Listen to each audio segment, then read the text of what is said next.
사사기 말씀을 마지막으로 설교하고 마치려고 합니다. 세속주의라는 말이 있습니다. 하나님이 없다고 생각하고 살아가는 것을 말합니다. 하나님 말씀 중심이 아니고 인간이 중심입니다. 이런 세속주의가 이 시대의 정신입니다. 그래서 극심한 세속주의의 세계를 우리가 살아가고 있습니다. 그렇기 때문에 성도들도 이 세속주의 영향을 받고 살아갑니다. 세속적 관점으로 세상과 인생을 바라보고 이 세상의 가치를 쫓고 그 가치를 얻기 위해서 달려가는 삶을 살아가게 됩니다. 오늘 우리가 다루고 있는 이 사사기 말씀은 하나님이 없는, 하나님이 왕이 아니신 우리 중심에 오셔서 다스리지 않는 인생, 세상이 되면 어떻게 되는가 하는 것을 보여줍니다. 하나님이 우리 삶의 중심이 아니고 말씀이 우리 삶의 중심이 아니게 되면 영혼은 진공 상태가 아닙니다. 하나님이 중심이 아니면 반드시 다른 것이 우리 영혼의 중심이 와서 우리를 다스리게 되는데 그것이 선한 것이 아니라는 것이죠. 악한 것이 와서 우리 삶을 다스리게 되고 인생을 완전히 망가뜨려 버리고 사회를 망가뜨리고 세상을 망가뜨려 버리게 된다는 것입니다. 그래서 성도님들, 우리가 자주 우리 자신의 삶을 돌아보면서 내 삶은 지금 하나님이 다스리고 계신가? 내 삶은 지금 말씀이 다스리고 계신가? 이런 질문들을 점검을 해보아야 한다는 것입니다. 그래서 오늘 말씀을 통해서 마지막으로 우리 성도님들이 내 삶은 누가 다스리고 계신가 하는 의문을 가지고 우리 삶을 한번 돌아볼 수 있는 그런 은혜가 있기를 바랍니다. 그래서 하나님 아닌 것이 나에게 영향력을 미치고 있다면 단호하게 끊어버리고 하나님께서 나를 통치하고 다스려 주시도록 구하고 원하는 그런 은혜가 있기를 바랍니다. 하나님이 다스리지 않는 세상은요, 분노가 지배합니다. 이스라엘 백성들이 베냐민을 쳤습니다. 그러나 닥치는 대로 남녀노소 불문하고 다 죽여버리고 성읍을 불태워버렸습니다. 20장 48절에 보면 이 분노에 휩싸여서 베냐민 자손을 닥치는 대로 죽이는 이스라엘인들의 모습이 나옵니다. 이스라엘 사람이 베냐민 자손에게로 돌아와서 온 성읍과 가축과 만나는 자를 다 칼날로 치고 닥치는 성읍은 모두 다 불살랐더라. 게다가 미스바에서 맹세까지 하는데 우리 딸들을 베냐민 남아있는 사람들에게 아내로 주지 말자 이렇게 맹세를 합니다. 이 말은 뭡니까? 베냐민을 이 지구상에서 완전히 사라지게 만들자, 멸절시켜버리자. 이것들은 살아있을 존재가 아니다. 다 죽여버려야 된다. 이 완전히 분노에 사로잡혀 있는 것이죠.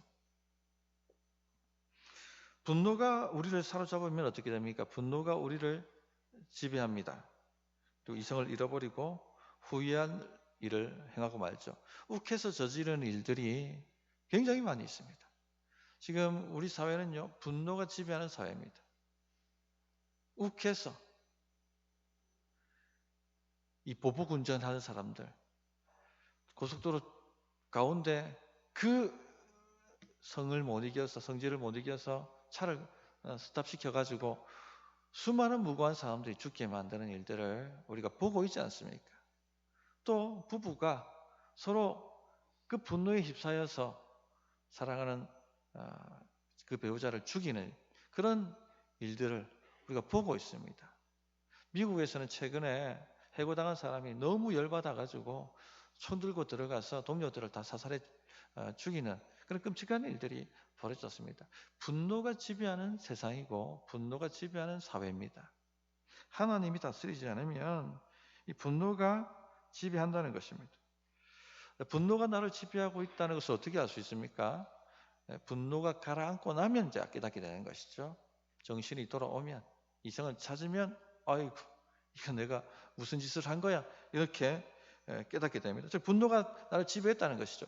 이스라엘 백성들이 닥치는 대로 베냐민 지파를 죽였습니다. 남녀노소 불문하고 보이는 족족, 만나는 족족 칼날로 쳤습니다. 남자 600명만 림몬바위에 숨어서 살아남았습니다. 이제 분노가 가라앉고 나니까 정신이 드는 거예요. 내가 지금 무슨 짓 한 거야? 한 지파를 완전히 멸절시킬 그런 지경에 왔고 울고 불고 하나님 앞에서 후회를 합니다. 그러므로 성도님들, 분노가 일어날 때 어떤 중요한 일을 하면 안 됩니다. 반드시 후회하게 되어 있습니다.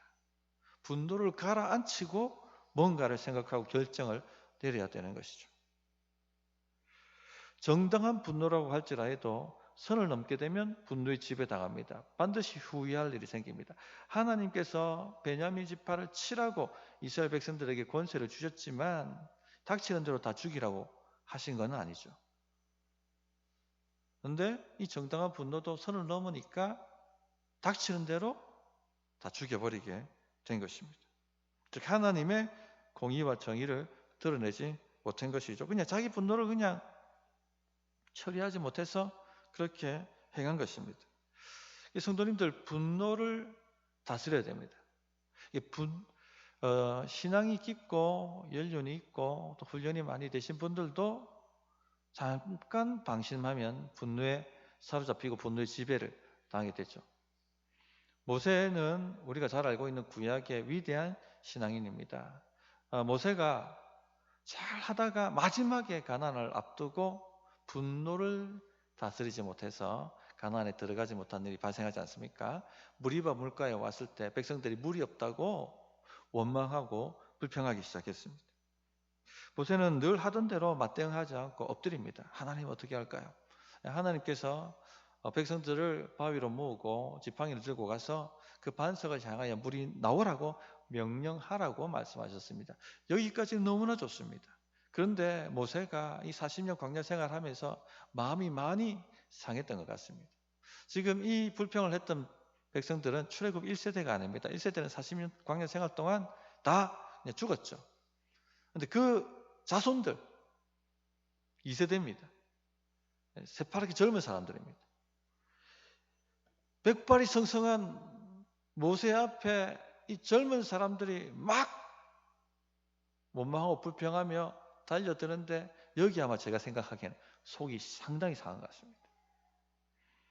그래서 반석을 치며 그렇게 외쳤죠. 반역한 너희여 들으라. 우리가 너희를 위하여 이 반석에서 물을 내랴. 그러면서 지팡이로 반석을 2번이나 그냥 후려칩니다. 하나님의 인자하신 성품을 드러내지 못한 죄를 범하고 그는 가나안 땅에 들어가지 못합니다. 하나님께서 우리에게 뭔가 권세를 주실 때는 그것은 하나님의 성품에 합당하게 사용하라고 주시는 것입니다. 모세는 하나님의 성품을 드러내지 못하고 자신의 분노, 자신의 죄성을 드러내고 말았죠. 이스라엘 백성들도 마찬가지입니다. 베냐민을 치는 권세를 주셨는데 하나님의 공의와 정의라는 성품을 드러낸 게 아니라 자기 분노, 죄성을 드러낸 것이죠. 닥치는 대로 사람을 쳐서 죽였습니다. 그래서 성도님들, 이 평상시에 분노를 잘 다스려야 합니다. 그러기 위해서는 감정 배출하는 훈련을 잘 하셔야 돼요. 우리가 말씀을 잘 받아 먹으면은 신앙생활을 잘 할 수 있다라고 생각합니다. 말씀만 잘 받아 먹으면 다 된다 생각합니다. 그렇지가 않습니다. 말씀을 잘 받아 먹을 뿐만 아니라 잘 배출해야 됩니다. 뭘 배출해야 됩니까? 감정을 잘 배출해야 됩니다. 우리가 그 일을 하는 일이 바로 목장에서 하는 일입니다. 울고 웃고 쓴뿌리를 나누고 상한 감정을 나누고 함께 기도하고 주님을 바라보게 함으로써 하나님이 다스리시도록 만들어가는 것입니다. 목장은 교리를 배우는 것도 아니고 지식을 나누는 것도 아닙니다. 뭘 나누는 것입니까? 감정을 나누는 것이에요. 살면서 일어난 말씀을 가지고 삶을 살면서 일어나는 기쁘고 슬픈 일들을 나누는 것이에요. 그러면서 함께 두 손을 모으고 하나님을 바라보도록 만드는 것. 거기에 주께서 임재하셔서 다스려 주신다는 것입니다. 다윗이 나발이라는 사람에게 가서 우리를 위해서 식량을 좀 공급하라고 요청을 합니다. 지금까지 나발의 양떼들을 다 다윗이 지켜줬습니다. 양떼를 깎는 큰 잔치가 있어서 가서 좀 우리를 선대하라. 그렇게 요청을 합니다. 당연히 할 수 있는 일이죠. 그런데 나발이 어떻게 합니까? 근본도 모르는 놈이 와가지고 구걸한다고 굉장히 다윗을 모욕합니다. 이 말을 들은 다윗이요, 완전히 뚜껑이 열려버리는 것이죠. 이성을 잃어버립니다. 그리고 군대를 다 불러서 오늘 나발에게 속한 남자가 남아있으면 내가 저주를 받을 것이다. 그렇게 하고 내려가서 그 분노에 휩싸여서 다 죽여버리려고 가지 않습니까? 그때 누가 나서서 이 일들을 하나님 바라보게 만듭니까? 아비가일이 나오죠. 그리고는 다윗의 그 분노한 감정을 듣습니다. 그러면서 하나님을 바라보게 만들죠. 나발은 그 이름대로 어리석은 사람입니다. 왜 이런 일에 당신의 명성이 먹칠당하게 만듭니까? 당신은 큰일 날 사람입니다. 하나님이 당신과 함께 하시고 당신을 이스라엘 왕으로 세우시지 않으셨습니까? 그러므로 나발은 하나님이 처리하시게 하시고 하나님의 일을 하십시오. 그렇게 하나님을 바라보게 만드는 것이죠. 그러니까 감정이 사라지고 하나님이 통치하시고 다스려 주는 그런 삶을 살게 된 것입니다. 이게 원리는 이런 거예요. 감정을 나누고 하나님을 바라보게 만드는 것. 그럴 때 하나님께서 통치해 주신다는 것입니다. 후회할 일이 생기지 않습니다. 두 번째 주목해야 할 부분이 죄의 반복입니다. 자, 이렇게 분노에 휩싸여서 베냐민 사람들 다 죽였습니다.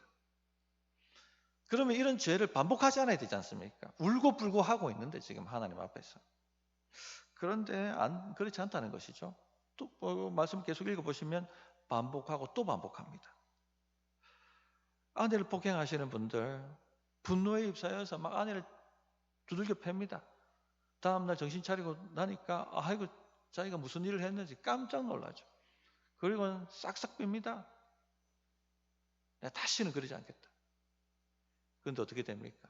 또 그 환경과 상황이 도래하면 똑같이 그 일을 저지릅니다. 왜 그렇습니까? 죄의 지배를 받고 있기 때문에 벗어날 수 없는 겁니다. 노름하는 사람들은 다시는 내가 안 한다. 손도 끊어보고 그러면 어떻게 됩니까? 또 하게 되는 것이죠. 알코올 중독에 빠진 사람도 내가 진짜 술을 마시면 내 성을 간다. 그러나 또 술의 노예가 되어서 그 일을 반복하지 않습니까? 왜 이렇게 됩니까?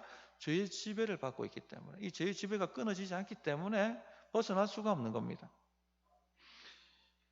이스라엘 백성들 자신들이 행한 일 때문에 울고불고 난리를 쳤습니다. 저녁까지 대성통곡하며 울고불고 했습니다. 그러나 하나님께서 아무런 대답을 하지 않으셨죠. 번제와 화목제를 드립니다. 전에 번제와 화목제를 드렸더니 하나님이 응답하셨다는 경험이 있으니까. 그러나 형식을 갖춘다고 될 문제가 아니죠. 내가 지금 무슨 죄를 지었는지를 알아야 되는 것이죠. 그래 진정한 회개가 되는 거죠. 번제와 화목제를 드렸지만 하나님께서는 전혀 응답하시지 않습니다. 지금 죄를 못 깨달으니까. 그러니까 드디어 본성이 나타납니다. 자기 스스로 이 문제를 해결하려고 하나님을 기다리지 않습니다. 그래서 이제 어떻게 해결할까? 옳지. 우리가 그때 맹세하지 않았느냐? 미스바 총에 오지 않은 사람이 있다면 다 죽이기로 우리가 맹세하지 않았느냐? 그러면 그 사람들을 누군지 한번 조사해보고 혹 안 온 사람이 있다면 그 성읍에 가서 남자들 다 죽이고 그 여자들 600명한테 아내로 주면 안 되겠느냐? 이런 기가 막힌 방법을 생각해냅니다. 5절이죠.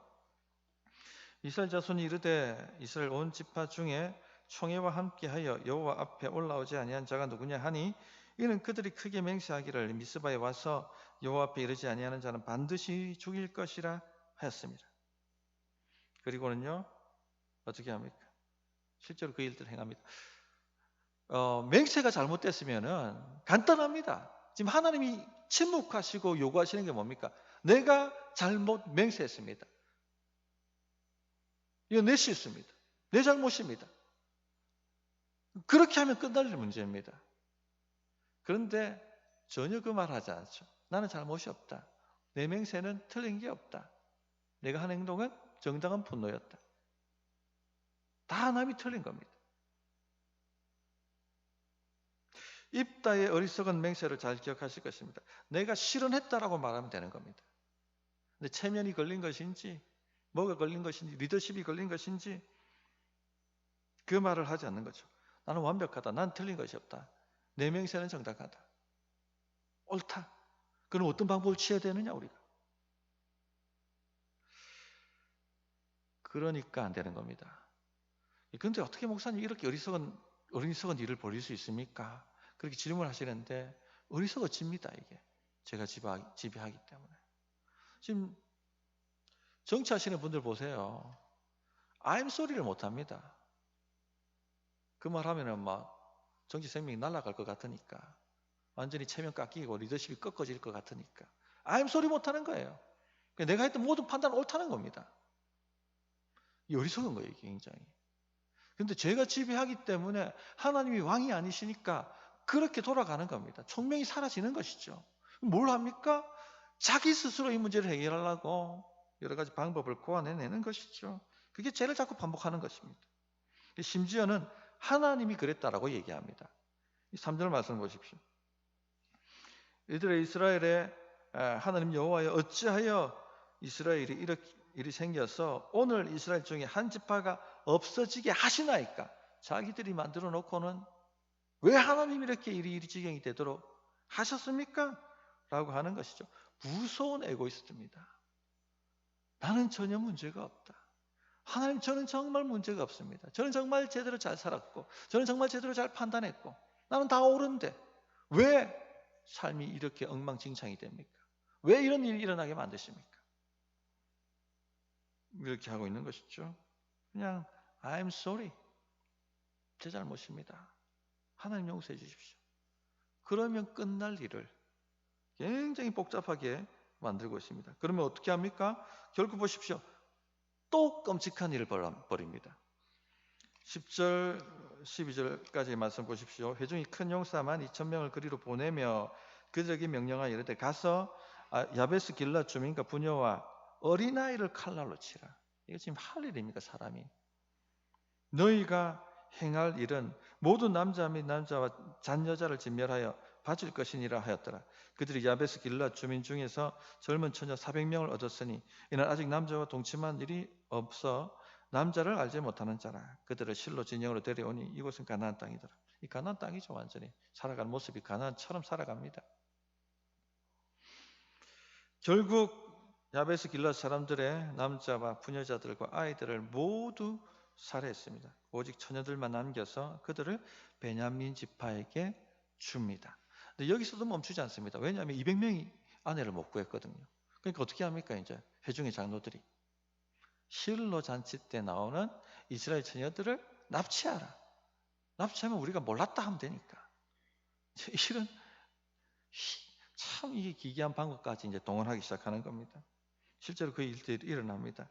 23절 베냐민 자손이 그같이 행하여 춤추는 여자들 중에서 자기들의 숫자대로 붙들어 아내를 삼아 자기 기업에 돌아가서 성읍들을 건축하고 거기에 거주하였더라. 너무나 어처구니 없는 일들이 반복되고 있는 거죠. 죄가 지배하는 겁니다. 근데 이제 다시 정리하자면요. 이거는 내가 잘못했습니다. 내 실수입니다. 그렇게 하면 될 일입니다. 그런데 7절과 18절을 보십시오. 자기 맹세는 절대 틀린 바가 없다 라고 주장하는 거죠. 한 절만 읽어보면 7절에 그 남은 자들에게 우리가 어떻게 하면 아내를 얻게 하리요? 우리가 전에 여호와로 맹세하여 우리의 딸을 그들의 아내로 주지 아니하리라 하였더라. 그 맹세 잘못됐다고 하면 끝날 문제입니다. 그런데 그렇게 하지 않는다는 것이죠. 우리 성도님들 어떻습니까? 자신의 삶을 말씀으로 돌아보십니까? 말씀이 그렇다면 네, 제가 잘못했습니다. 주님 오셔서 다스려 주십시오. 말씀으로 저를 통치해 주십시오. 이렇게 하십니까? 네, 그렇게 할 수 있는 성도 되길 바랍니다. 그래 주님이 다스려 주시는 거예요. 아니면 지금 엉뚱하게 삶이 자꾸 엉뚱하게 자꾸 가는 겁니다. 이 결론이 뭐냐? 사사기의 결론이 뭐냐? 왜 이렇게 인생이 되고 왜 이렇게 사회가 돌아가느냐? 하나님이 왕이 아니시기 때문에 그렇다는 겁니다. 25절이 그 내용입니다. 25절 우리 마지막이니까 같이 한번 읽어보도록 하겠습니다. 시작.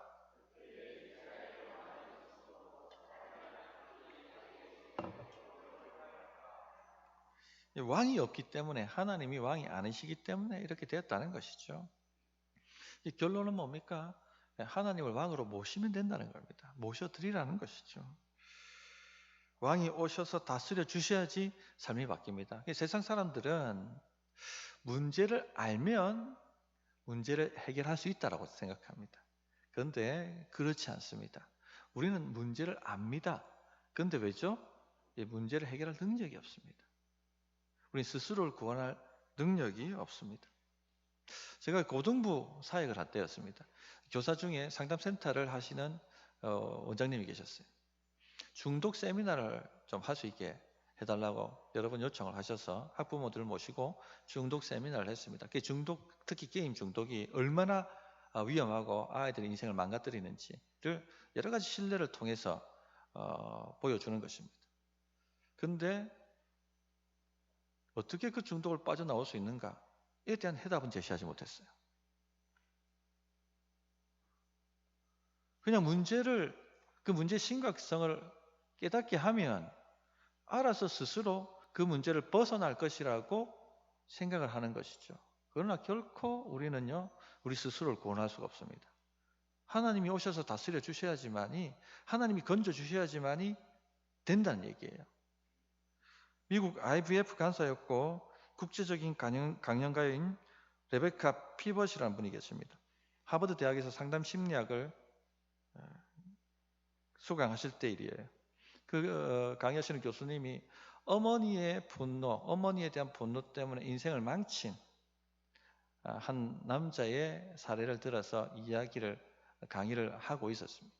이 남자에게 왜 당신 인생이 망쳐졌느냐? 분노 때문이다.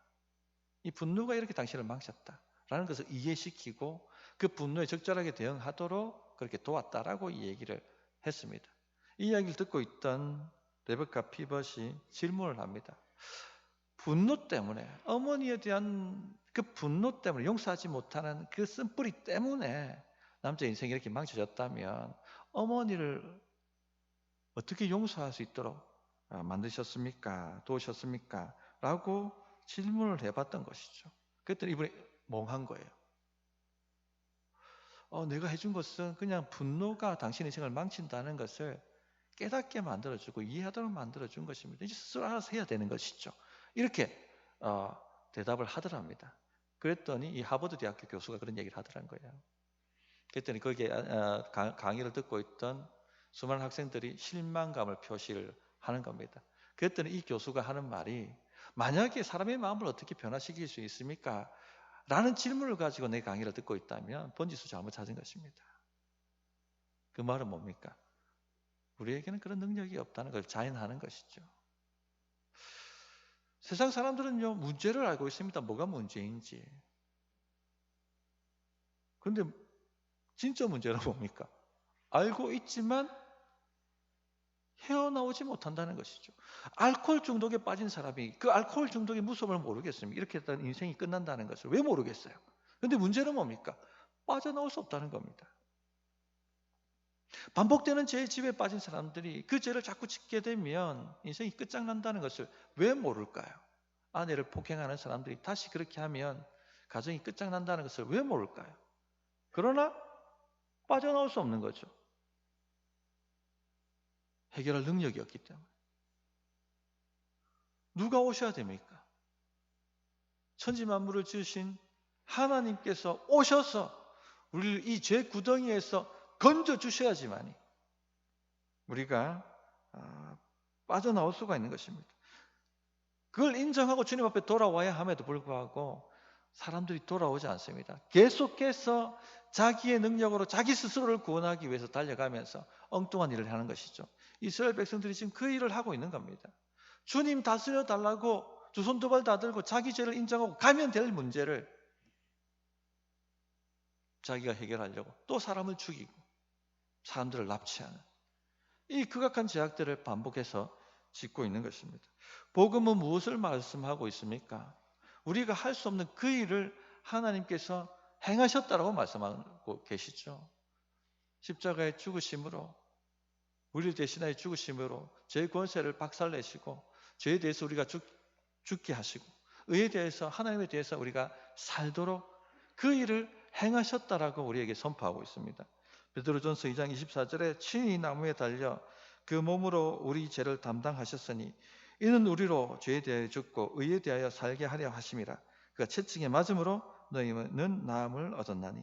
이 진리 앞에 나와야 합니다. 그리고 이 진리를 믿고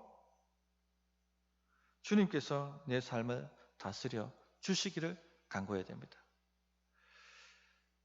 성도님들, 분노에 살이 접혀 살고 계시지는 않습니까? 그냥 간단한 일임에도 불구하고 이성을 잃어버리고 극심한 분노로 후회할 일들을 반복하여 행하고 있지는 않습니까?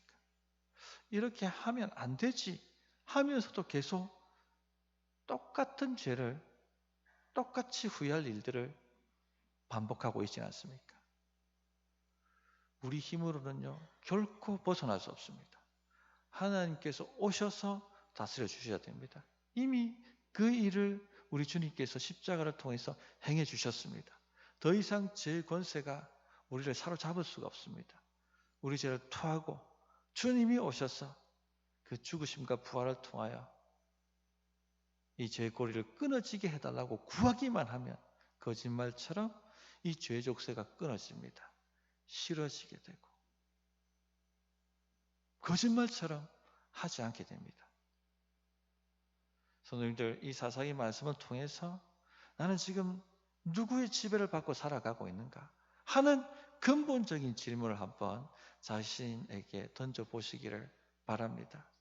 그래서 하나님이 아닌 다른 무언가가 나를 지배하고 있다면, 특히 분노라든지 반복되는 죄가 나를 지배하고 있다면 하나님 앞에 두 손 두 발 다 들고 나아가셔서 주의 통치를 통하여 삶이 풍성해지는 그런 은혜가 있기를 진실로 바랍니다. 네, 어떻게 응답이 될지 1분간 기도하겠습니다.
(313장) 찬송하겠습니다.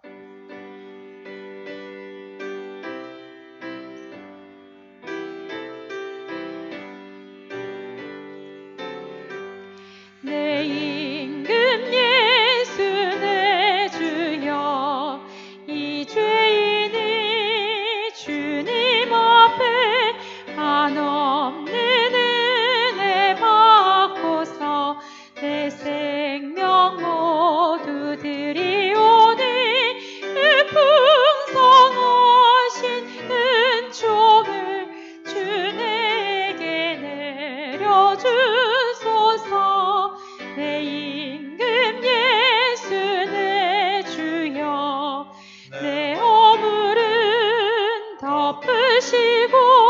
주 십자가에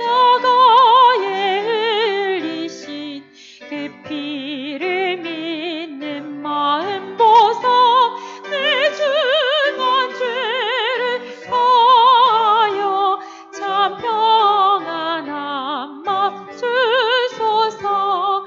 내 임금 예수 내 주여 주 은혜에 감격하여 한없는 감사 찬송을 내 주님 앞에 드리오니 내 맘과 정성 다하여 늘 기뻐하며 살리라. 내 임금 예수 내 주여 이 마음과 이 천한 몸 그 보배 피로 값주고 주 친히 사신 것이오니 나 이제 사나 죽으나 주 뜻만 따라 살리라. 하나님 아버지, 사사기 말씀을 다 강의할 수 있도록 은혜 베푸심을 감사합니다. 하나님께서 우리 삶의 중심이 아닐 때 인생이 어떻게 되는지, 이 세상이 어떻게 되는지 하는 것을 주께서 말씀하셨습니다. 우리 삶에 누가 왕이 되어서 다스리고 있는지를 늘 돌아보게 하여 주시옵소서. 하나님이 아닌 다른 것이 영향력을 미치고 있다면 과감하게 결단하며 끊어버리게 하시고, 주님 앞에 두 손 두 발 다 들고 나아가서 주의 통치를 받는 주의 백성들이 되게 하셔서 우리 성도들의 삶이 풍성해지게 하시고, 죄와 사망의 권세는 다 끊어지고 우한 질고는 사라지고 하나님이 주시는 풍성한 삶을 받아 누리게 하여 주시옵소서. 이 고백을 담아 주님 앞에 귀한 예물을 드렸습니다. 드린 손길들을 한 사람 한 사람 기억하여 주셔서 하늘의 복과 땅의 복으로 늘 채워주시고 부족함이 없게 하시고 더 큰 그릇이 되게 하셔서 주의 나라 위하여 마음껏 쓰임받는 인생 다 되게 하여 주옵소서. 우리 성도님들의 일터와 또 가정과 자녀가 복을 받게 하시고 들어가도 복 받고 나가도 복 받는 삶이 되게 하여 주옵소서. 이 예물이 쓰이는 곳마다 주님의 나라가 임하고 영원 구원하며 제자 만드는 역사가 일어나게 하여 주옵소서. 예수님 이름으로 기도합니다. 아멘.